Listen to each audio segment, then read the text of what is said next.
Hello అండి. Welcome to నవలా హృదయం. ఇక ఆలస్యం చేయకుండా కథలోకి వెళ్ళిపోదామా? ధ్వనితరంగం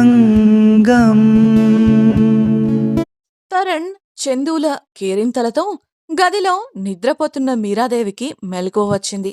పక్కన చూస్తే చందు లేడు. గబుక్కున లేవబోయిన ఆమెకు తార నుండి ఫోనొచ్చింది. ఫోనెత్తి చెవి దగ్గర పెట్టుకుంటూ తలుపు వద్దకు వచ్చి బయట ఏం జరుగుతుంది అన్నది చూసింది. అలా చూస్తూనే తార చెప్పిన మాటలు విని నొసలు చిట్లించింది. అదేంటి తారా, ఇప్పటికిప్పుడంటే ఎలా అని కంగారుగా అడిగింది మీరాదేవి. కొంచెం ముఖ్యమైన పనమ్మా, నేనే వెళ్లాల్సిన పరిస్థితి. డ్రైవరొస్తాడు, నా బ్యాగ్ సర్ది పంపించు. చందూకు ఫోనివ్వు, నేను ఈ విషయం వాడితో చెప్తాను అని చెప్పింది తార. వాడు ఊరుకుంటాడంటావా? అసలే వాడికి సాయంత్రం త్వరగా ఇంటికొచ్చి అపార్ట్మెంట్లో పెడుతున్న ఈవెంట్‌కి తీసుకువెళ్తాను అని ప్రామిస్ చేసినట్లున్నావు. మీరాదేవి ప్రశ్నించగా, ఓహ్! అవును కదా! తల పట్టుకుంది తార. ఇప్పుడు ఇంటికి వెళ్ళలేను.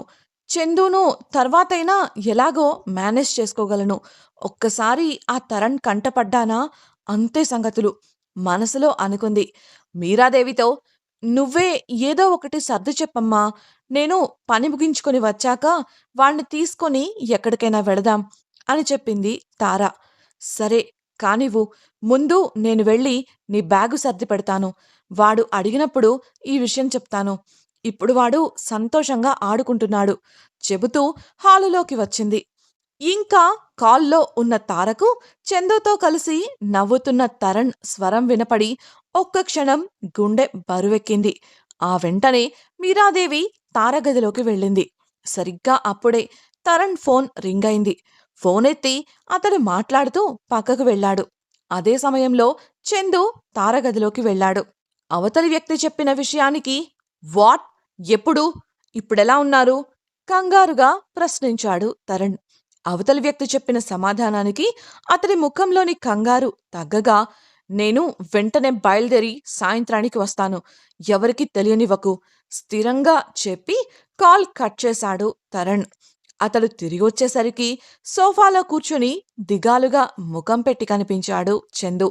అతడి వద్దకు వెళ్ళి, ఇంతలోనే ఏమైంది నీకు? ఎందుకలా ఉన్నావ్?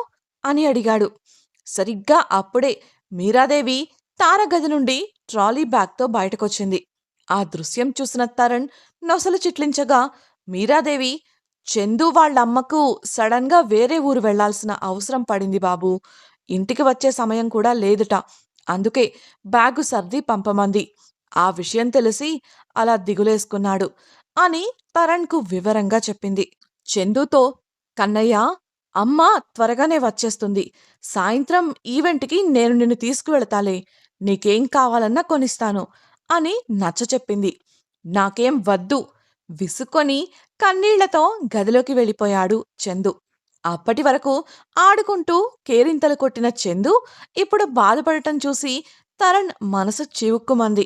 కాని చిన్నపిల్లాడు కదా, కాసేపైతే అన్నీ సర్దుకుంటాయిలే అని నిట్టూర్చి తన గదికి వెళ్ళాడు. తన ప్రయాణానికి కావలసినవన్నీ సర్దుకొని బయటకు రాబోయిన అతడికి తాను ఉంటున్న గది తలుపు వద్దకు వచ్చేసరికి మనసు చందు ముఖాన్ని గుర్తుచేసింది. చందూను అలానే వదిలి వెళ్ళడానికి తరణ్ మనసు ఒప్పుకోలేదు. హాలులోకి వచ్చిన అతడు తన భుజాన ఉన్న బ్యాగును సోఫా పక్కన ఓ మూలకు పెడుతూ చందు మరియు మీరాదేవిల కోసం చూశాడు.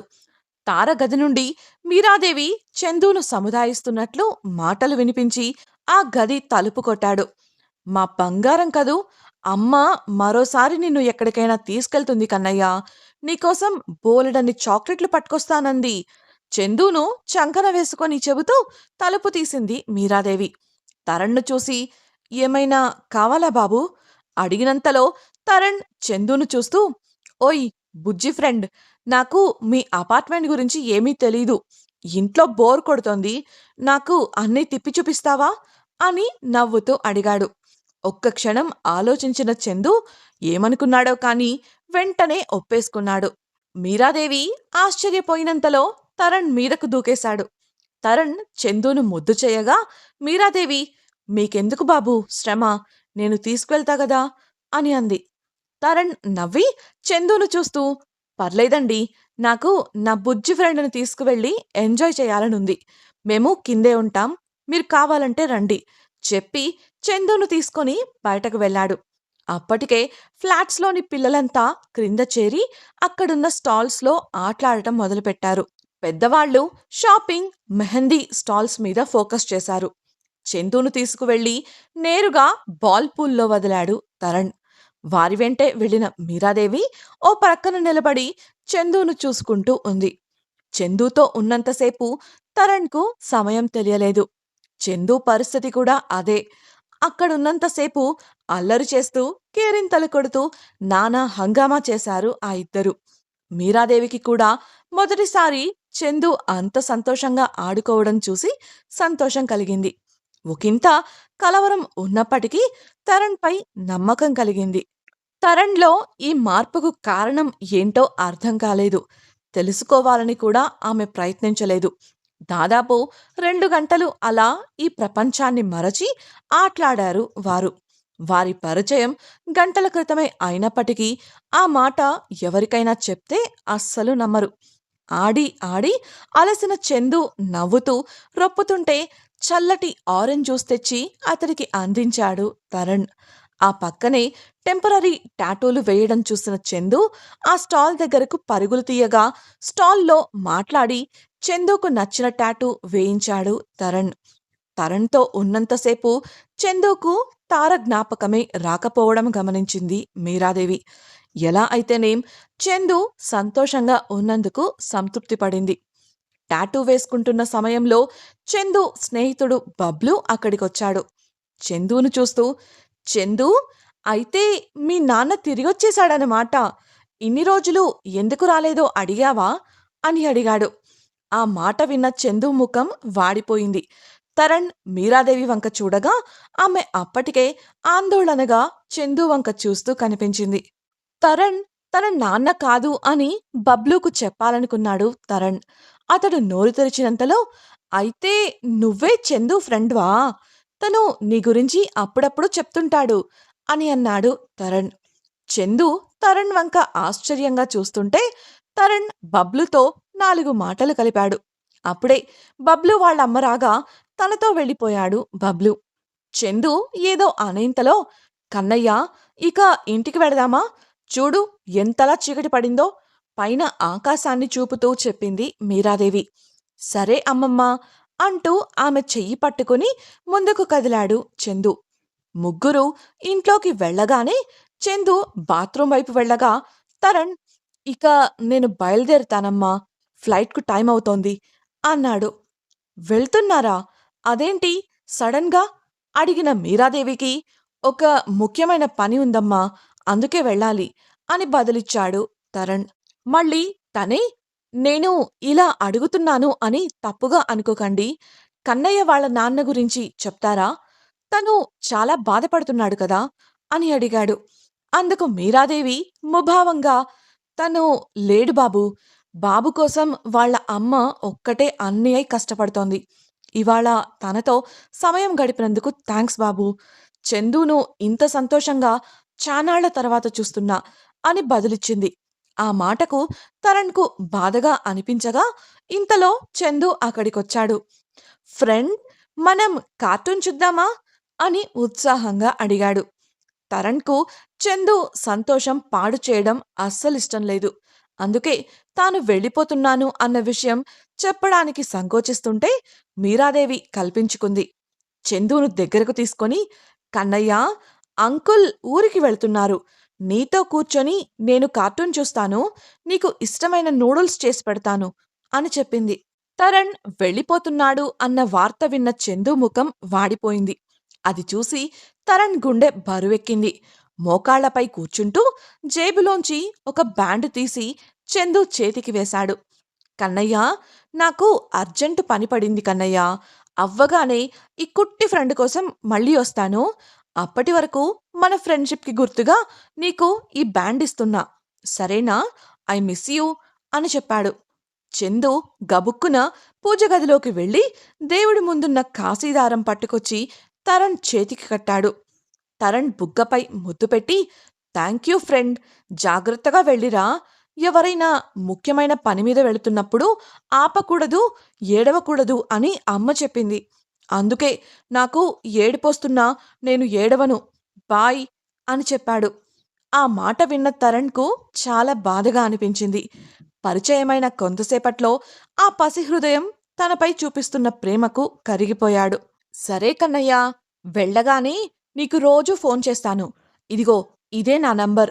నువ్వు ఎప్పుడు కావాలన్నా ఫోన్ చేయొచ్చు అంటూ తన ఫోన్ నంబర్‌ను అక్కడే ఉన్న నోట్‌బుక్‌లో రాసిపెట్టాడు.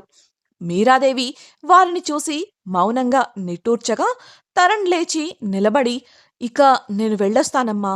బాయ్ కన్నయ్య అని చెప్పాడు. గుమ్మం బయటి వరకు తరణ్‌ను సాగనంపి తలుపు వేసేసింది మీరాదేవి. చందు ముఖం వాడిపోయి కనిపించడం చూసిన ఆమె, ఏంటో ఆ దేవుడి పనులు, ఇలా విడిపోతారు అని తెలిసి కూడా కలుపుతాడు, విడతీసి బాధ పెడతాడు మనసులో అనుకుంటూ టీవీలో కార్టూన్ పెట్టి చందు కోసం నూడిల్స్ చేయడానికి వంటగదికి వెళ్ళింది. అపార్ట్మెంట్ నుండి బయటకు వస్తున్న తరణ్కు మనసంతా ఏదోలా అయిపోయింది.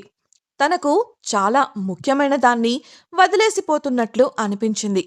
కానీ ఇది తాను వెళ్ళాల్సిన సమయం కావడంతో క్యాబ్ ఎక్కి ఎయిర్పోర్టుకు బయలుదేరాడు. అదే సమయంలో ఎయిర్పోర్ట్లో క్యాబ్ దిగి తన ట్రాలీ బ్యాగ్ను దించుకుంది తార.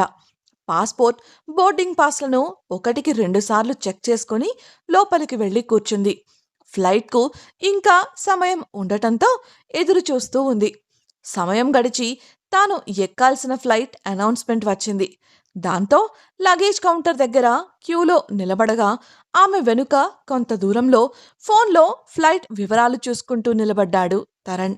అతడు తల ఎత్తి చూసే సమయానికి తార అక్కడ్నుంచి వెళ్ళిపోయింది. తరణ్ తన ఫ్లైట్ ఎక్కడానికి లాబీ వైపు వెళ్లి సెక్యూరిటీ చెక్ దాటాడు. సరిగ్గా అదే సమయంలో మనసు, ధ్వని తన చుట్టూనే ఉంది అని చెప్పడంతో చుట్టూ చూశాడు. అతడి ప్రక్కన ఉన్న లాబీలో సాదా కాటన్ చీరలో జుట్టు మొత్తంగా ముడిపెట్టుకుని చేతిలో హ్యాండ్ బ్యాగ్తో కనిపించింది ధ్వని. అదేనండి మన తార. మరుక్షణం ధ్వని అన్న అతడి అరుపు ఎయిర్పోర్టులో ప్రతిధ్వనించగా ఆ పిలుపు విన్న తార ఉన్న చోటనే క్షణం పాటు బొమ్మలా నిలబడిపోయింది. వెంటనే తేరుకొని గబగబా అడుగులు సాగించి ఫ్లైట్ ఎక్కేసింది. ఆమెను అనుసరించాలని తన లాబీ నుండి బయటకు రావాలని ప్రయత్నించిన తరణ్ను అక్కడి సెక్యూరిటీ ఆపేశారు. ఇంతకీ తార ధ్వని ఎలా అయింది? తరణ్ ఆమెను చేరుకుంటాడా? ఆమె తరణ్ నుండి పారిపోవాలని ఎందుకు చూస్తోంది? తరణ్‌కు ఫోన్ ఎవరి నుండి వచ్చింది? తెలుసుకోవాలనుకుంటున్నారా? అయితే ఛానల్‌ను సబ్స్క్రైబ్ చేసి ధ్వని తరంగం నెక్స్ట్ పార్ట్ వినేయండి. అలాగే మీకు ఈ వీడియో నచ్చినట్లయితే లైక్ చేసి మీ సన్నిహితులకు షేర్ చేయండి. మీ అభిప్రాయాలను మాతో పంచుకోవడం కోసం కామెంట్ సెక్షన్‌లో తెలియజేయగలరు. ఇట్లు మీ నవలా హృదయం team. Thank you for listening.